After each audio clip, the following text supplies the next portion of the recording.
Welcome students to our today's new video. आज हम पढ़ने वाले हैं डीएनए फिंगरप्रिंटिंग की टेक्निक। और ये टेक्निक को डीएनए के अंदर का एक स्पेसिफिक सीक्वेंस को डिटेक्ट करने के लिए यूज किया जाता है। और स्टूडेंट्स, आप सबको पता है डीएनए हमारा जेनेटिक मटेरियल है, पर आपको जानकर हैरानी होगी कि दुनिया के हर इंसान का डीएनए 99.9% सेम होता है और सिर्फ 0.1% से हम सब एक दूसरे से अलग है। और इसी 0.1% को डिटेक्ट करने के लिए ये टेक्निक बनाई है। इस टेक्निक को 1865 में सर एलेक्स जेफरी ने बनाया था। सर एलेक्स जेफरी एक बहुत ही रिनोन्ड थे स्टूडेंट्स। तो स्टूडेंट्स, डीएनए फिंगरप्रिंटिंग की टेक्निक पूरी तरह से डिपेंड है हमारे डीएनए की एक यूनिक सीक्वेंस के ऊपर। हमारा जो डीएनए है वो कोडिंग और नॉन कोडिंग सीक्वेंस से बना है, और जो नॉन कोडिंग सीक्वेंस है वो हमारे डीएनए के अंदर 95% प्रेजेंट होता है स्टूडेंट्स। और ये 95 नॉन कोडिंग सीक्वेंस के अंदर इसे बल्क डीएनए भी कहते हैं, और इसके अंदर एक सैटेलाइट डीएनए होते हैं। सैटेलाइट डीएनए एक सीक्वेंस होता है, इसके अंदर होता है माइक्रो और मैक्रो सैटेलाइट डीएनए। स्टूडेंट्स, हमारा जो सैटेलाइट डीएनए है उसके अंदर स्पेसिफिक रिपीट्स होते हैं जिन्हें एसटीआर और वीएनटीआर कहा जाता है, और ये दोनों के ऊपर ही हमारा पूरा डीएनए फिंगरप्रिंटिंग डिपेंड है। और वीएनटीआर का यूज करके ही डीएनए को डिटेक्ट किया जाता है। और हर टेक्निक का प्रिंसिपल होता है स्टूडेंट्स।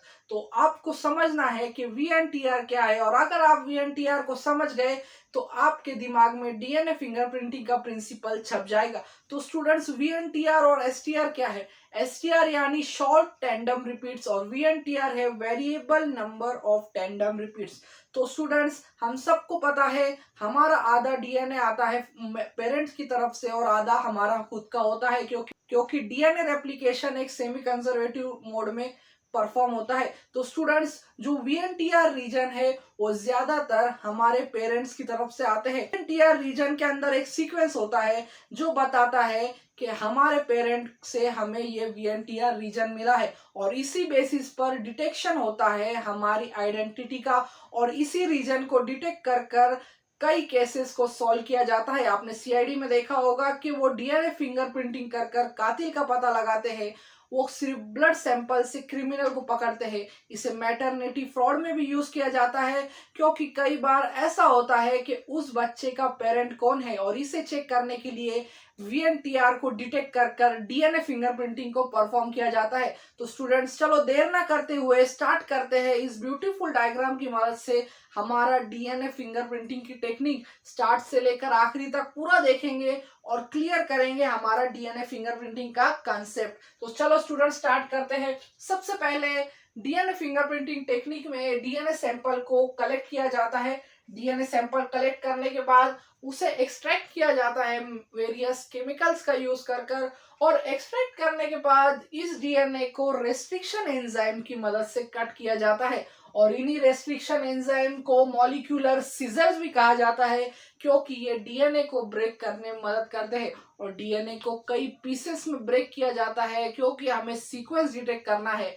और फिर इन डीएनए फ्रेगमेंट्स को रन किया जाता है जेल इलेक्ट्रोफोरोसिस पर। और आप सबको पता है कि जेल इलेक्ट्रोफोरोसिस में क्या होता है। जेल इलेक्ट्रोफोरोसिस एक ऐसी टेक्निक है जो साइज के बेसिस पर डीएनए फ्रेगमेंट को सेपरेट करती है। यहाँ पर आप डायग्राम में देख रहे होंगे एक लार्ज बैंड बना है और एक शॉर्ट बैंड और स्मॉल बैंड बना है, और इसी बेसिस पर बैंड वाइज डीएनए को सेपरेट किया जाता है। और फिर जब जब जेल इलेक्ट्रोफोरोसिस का प्रोसीजर हो जाता है उसे एक मेम्ब्रेन पर ट्रांसफर किया जाता है, और इसी डीएनए फ्रेगमेंट्स को एक मेम्ब्रेन पर ट्रांसफर किया जाता है जिसे नाइट्रोसेल्यूलोज मेम्ब्रेन कहते हैं। स्टूडेंट्स, कौन सी मेम्ब्रेन आपको ये ध्यान में रखना है, ये है नाइट्रोसेल्यूलोज मेम्ब्रेन।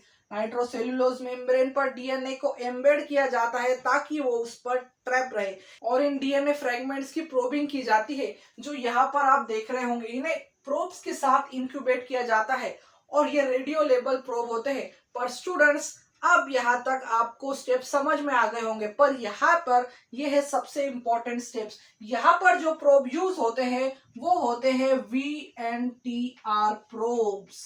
और ये वीएनटीआर प्रोब्स किस लिए यूज हो रहे हैं स्टूडेंट्स? आप समझ ही गए होंगे। फ्रेंड्स, वीएनटीआर प्रोब का इस्तेमाल क्यों किया गया है?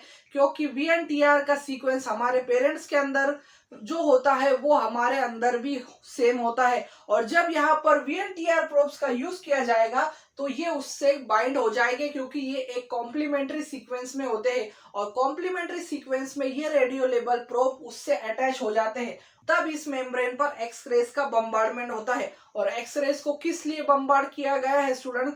क्योंकि हमें रेडियो एक्टिविटी चेक करनी है, और जब एक्सरेज बम्बार्ड होती है तो उसकी एक एक्सरे फिल्म पर इमेज निकलती है कि वीएनटीआर से कंपेयर करते हैं, या फिर हमें जो भी सैंपल मिला है उसका नॉन सैंपल से इसे कंपेयर किया जाता है, और इन दोनों सीक्वेंस को कंपेयर करने पर हमें पता चलता है कि उस बच्चे का पेरेंट कौन है, क्रिमिनल कौन है। इस डीएनए फिंगरप्रिंटिंग की टेक्निक से हमें पता चलता है कि डीएनए के अंदर का कौन सा सीक्वेंस मैच हो रहा है, और फिंगरप्रिंटिंग टेक्निक से हम सिमिलरिटी और लाइकलीनेस को चेक करते हैं। तो स्टूडेंट्स, डीएनए फिंगरप्रिंटिंग की एप्लीकेशन ज्यादातर फॉरेंसिक साइंस के अंदर होती है, पेरेंटिंग डिस्प्यूट के अंदर चेक किया जाता है, इसे क्रिमिनल केसेस सॉल्व करने के लिए यूज करते हैं, और कई दूसरी बीमारी जैसे कि एड्स को डिटेक्ट करने में भी यूज किया जाता है। तो स्टूडेंट्स, ये था प्रोसेस डीएनए फिंगरप्रिंटिंग का, जो हमने देखा सैंपल से लेकर रेस्ट्रिक्शन एंजाइम और फिर जेल इलेक्ट्रोफोरोसिस, और सबसे इंपॉर्टेंट वीएनटीआर प्रोब्स की मदद से कैसे हम डिटेक्ट करते हैं अंदर एक यूनिक डीएनए सीक्वेंस को। तो स्टूडेंट्स, मुझे उम्मीद है कि आपका कंसेप्ट डीएनए फिंगरप्रिंटिंग के बारे में क्लियर हो चुका होगा, और ऐसी ही वीडियोस के लिए मेरे चैनल को लाइक करें, शेयर करें और सब्सक्राइब करना ना भूलें। Thank you for watching.